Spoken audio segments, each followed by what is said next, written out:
안녕하세요. 30대 이혼한 여성입니다. 드디어 2023년 새해가 밝았네요. 정초부터 이미 다 끝난 이야기를 끄집어내는 게 딱히 좋을 건 없겠지만 지금이라도 누군가에게 후련히 제가 겪은 일을 털어놓고 싶어요. 솔직히 친구들한테는 얼굴 팔려서 말도 못하겠고요. 그래서 이렇게 익명의 힘을 빌려봅니다.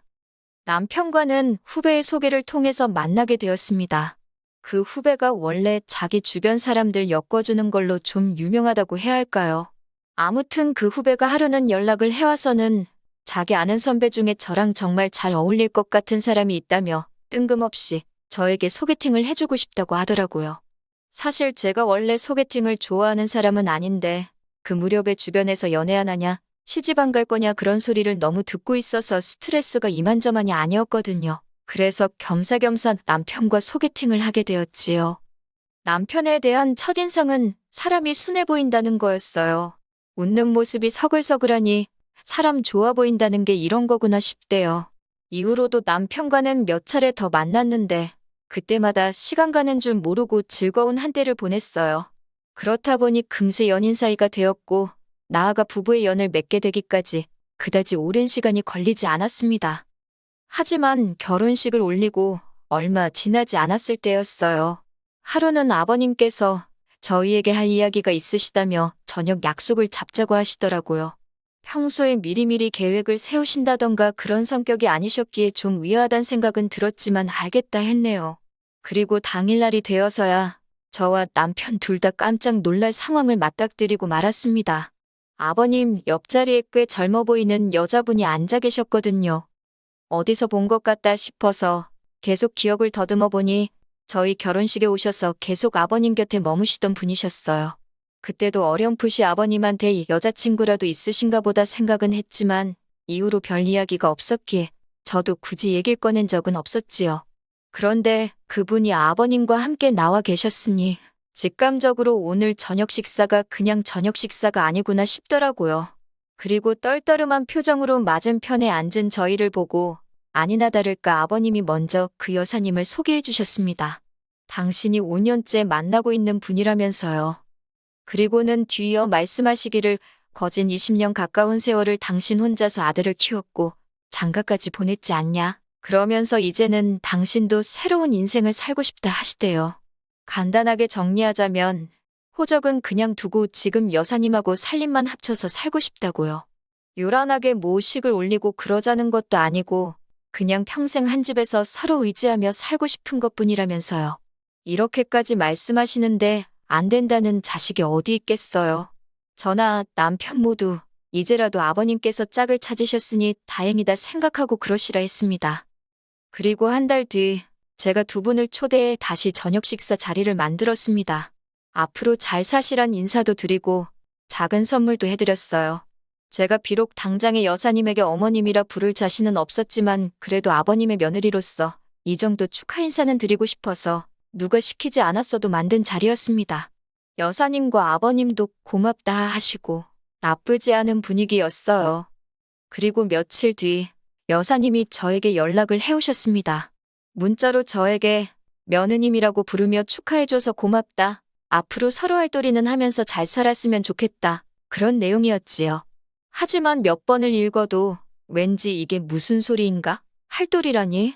나한테 며느리 돌이라도 하라는 소린가? 솔직히 찝찝하고 불편한 기분이 들더라고요. 그래도 괜히 서로 불편한 상황이라도 생길까 우려스러운 마음에 저 혼자 그렇게 생각만 했지 남편이나 아버님한테 따로 뭐 이야기하고 그러진 않았어요. 하지만 시간이 지날수록 여사님이 어머님 노릇을 하려 든다는 느낌을 지우기 어려웠습니다.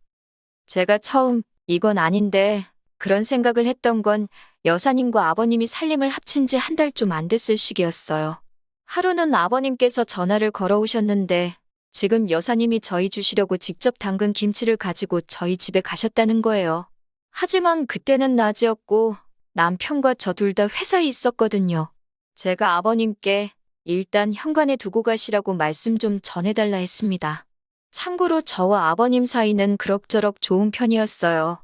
아버님께서는 그래도 들고 간 사람 성의가 있는데 제가 그렇게 말하니 서운하다 하시며 그러지 말고 비밀번호 좀 알려달라 하셨습니다. 그러면 집안에만 두고 나올 거라고 걱정하지 말라 하시면서요. 아버님께서 그렇게까지 말씀하시니 계속해서 안 된다 하기도 어려웠습니다. 그래서 집에 가면 비밀번호를 바꿔야겠다. 그렇게만 생각하고 일단 비밀번호를 알려드렸어요. 그런데 그게 화근이었지요. 다음 날 여사님이 저에게 며느님이라고 부르며 문자를 보내셨더라고요. 어제 김치를 두고 가려다 우연히 저희 집 냉장고를 열어보게 되셨다면서 아무리 젊은 사람 둘이 산다고 해도 집에 먹는 게 너무 부실한 것 같다고요. 특히 아드님, 그러니까 저희 남편 말씀하시는 거예요. 아드님은 남자고 바깥일도 해야 하는데 그렇게 부실하게 먹게 하는 건 아닌 것 같다고. 요새 날도 춥고하니 국이나 찌개 정도는 챙겨주면 좋겠다나요? 그 문자를 읽는데 정말 어이가 없고 황당하더라고요. 저나 남편 둘 다 직장 생활을 하다 보니 사실 집에서 뭔가 해먹는 일이 드문 편이긴 합니다. 특히 저는 평일 대부분의 식사를 회사에서 해결할 만큼 일이 바쁘고 야근도 잦아요. 그렇다 보니 저녁을 먹더라도 남편 혼자 챙겨 먹어야 하는 일이 많은데 자기는 곧 죽어도 요리해서 차려 먹고 그런 건 못하겠다 하더군요. 그렇다고 제가 미리 챙겨주고 그럴 여유도 없었으니 그럼 당신이 알아서 챙겨 먹으라 했습니다. 막말로 제가 남편이 벌어다주는 생활비를 타 쓰는 것도 아니고 남편이 3살 난 어린아이도 아니니 그 정도는 알아서 할 수 있겠다 싶었으니까요. 그리고 실제로 이러한 생활 방식에 저도 남편도 아무런 불만이 없었습니다. 여사님으로부터 문자를 받고 받아칠까 하다가 그래도 처음이고 하니 저희가 맞벌이고 남편과도 다 이야기가 된 부분이라고 예의 바르게 하지만 확실히 알아들으시게끔 답장을 보내드렸습니다. 하지만 이후로도 계속 일주일에 한두 번꼴로 며느님으로 시작하는 문자는 멈추지를 않았어요. 내용은 대부분이 어떤 영양제가 좋다더라. 아드님 좀 챙겨줘라. 저번에 보니 아드님 입고 있던 옷이 낡았더라. 옷 좀 사줘라. 전부 다 남편한테 이렇게 해줘라 저렇게 해줘라. 그런 식의 내용들이었네요. 그렇게 한 6개월쯤 지났을까요? 견디다 못한 제가 남편에게 여사님이 사사건건 별의별 걸 다 간섭하셔서 지친다. 너무 피곤하다고 털어놓았습니다. 그러자 남편은 오히려 여사님이 당신이랑 친해지고 싶어서 그런 것 같다며 제가 먼저 살갑게 어머님 하고 연락도 드리고 그래보라더군요. 어이가 없어서 결국 남편도 별 도움이 안 된다 싶어서 이후로는 남편에게 여사님에 대한 이야기는 아예 꺼내지도 않았어요. 그때그때 상황에 맞춰 제가 능글능글하게 넘기기도 하고 앞에선 알겠다 하고 뒤에선 그냥 제 멋대로 하고 그런 식으로 버텨냈다고 할까요? 하지만 그런 여사님과 제 사이는 결국 틀어지고 말았습니다. 상황의 결정적인 시작은 바로 여사님의 임신이었어요. 아버님과 여사님이 살림을 합친 지 1년이 채 되지 않아서 벌어진 일이었네요. 솔직히 여사님은 40대 중반이었지만 아버님은 거의 60을 바라보고 계셨기에 임신이라던가 그런 걱정은 하지 않았었거든요.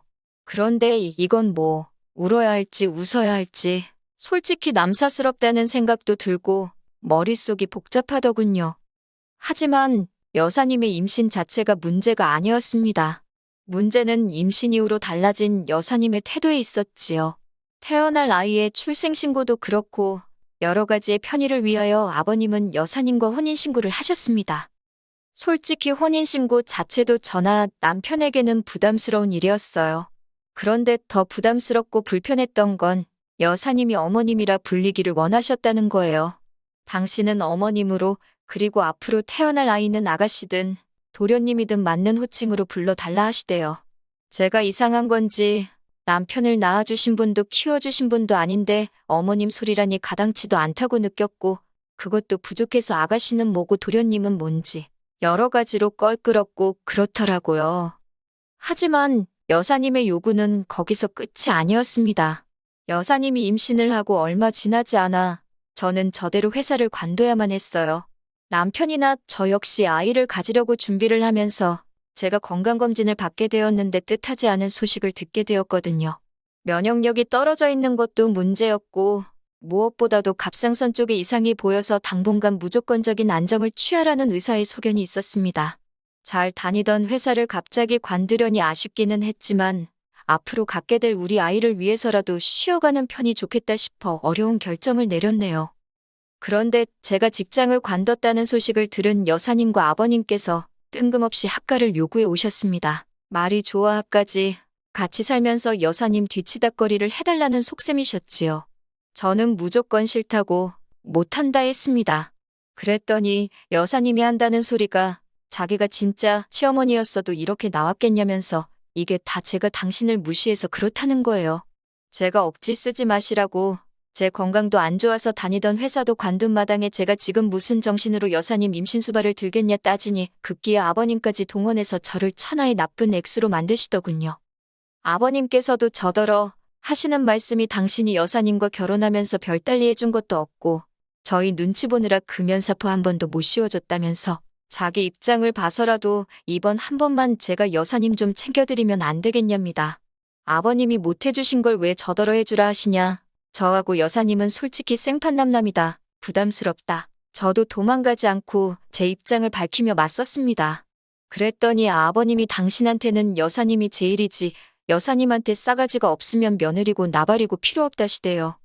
그래도 이쯤에서 상황이 정리되었다면 솔직히 제가 남편하고 이혼까지는 하지 않았을 거예요. 그런데 제가 하소연한답시고 남편을 붙들고 여사님과 그리고 아버님과 있었던 이야기를 하니 인간이 한다는 소리가 어차피 여사님 뱃속에 있는 애가 태어나면 그게 아가씨건 도련님이건 저보다 윗사람인 건 맞는데 그렇게 생각하면 어쨌든 서열상 저보다 높으니까 그렇게 기분 나쁠 일은 아니지 않냐대요. 제가 황당해서 남편을 쳐다보니 원래 며느리가 그 집안 서열 제일 꼴찌 아니냐면서 여사님에 대해서 그냥 인정하고 받아들이라나요. 아버님이 선택하신 분인데 제가 그분 비위 거슬러서 좋을 게 뭐가 있냐고. 제가 너무 화가 나서 남편더러 당신은 나하고 여사님하고 둘 중 한 명만 골라야 된다면 누구냐고 따지니까 한다는 소리가 여사님은 자기 동생을 낳아주실 분이라며 여사님이나 저나 자기한테는 소중한 가족이래요. 그러면서도 피는 물보다 진하다잖아. 그러는데 그제서야 저도 망치로 뒤통수를 한 대 맞은 듯 느낌이 딱 오더라고요. 여자고 남자고 누구 하나 태어나면 저쪽은 한 가족이랍시고 똘똘 뭉치고 나만 서럽고 고달픈 신세가 되겠구나 싶은 거요. 그리고 그런 생각이 한 번 들기 시작하니 걷잡을 수가 없더라고요. 어쩌겠어요. 결국 남편더러 이혼하자 했습니다. 나는 여사님을 어머님으로 받아들이고 살 자신이 없다고. 그리고 이 이야기가 아버님 귀에도 들어갔는지 노발대발 난리를 치시대요. 제가 뭔데요 어머님으로 받아들이고 어쩌고 하느냐고요. 결국 제가 아버님께도 서로 선만 지키고 살면 이럴 일이 없었을 텐데 두 분이 먼저 도가 지나치셨다고 말씀드렸지요. 그 여사님이란 분은 뭐 당연히 이혼할 테면 하란식이셨고요. 그런데 1년이 지난 지금 이 이야기를 왜 하느냐고요. 그게 며칠 전에 남편으로부터 소식을 들었는데 여사님이 낳은 애가 아버님 애가 아닌가 봐요. 생긴 게 달라도 너무 달라서 유전자 검사를 해봤다나요. 저더러 어쩌면 좋겠냐는데 뭐 해줄 말이 없대요. 그리고 그 연락을 받은 이후로 저는 연락처를 바꿔버렸습니다. 더 이상 그 집구석 일에 신경 쓰기도 싫고 알고 싶지도 않더라고요. 새해인 만큼 새롭고 좋은 일만 가득하기를 바랄 뿐입니다. 긴 이야기 들어주셔서 감사합니다. 오늘의 사연은 여기까지입니다. 구독과 좋아요, 알람 설정해주시면 앞으로 더 좋은 사연으로 찾아오겠습니다. 감사합니다.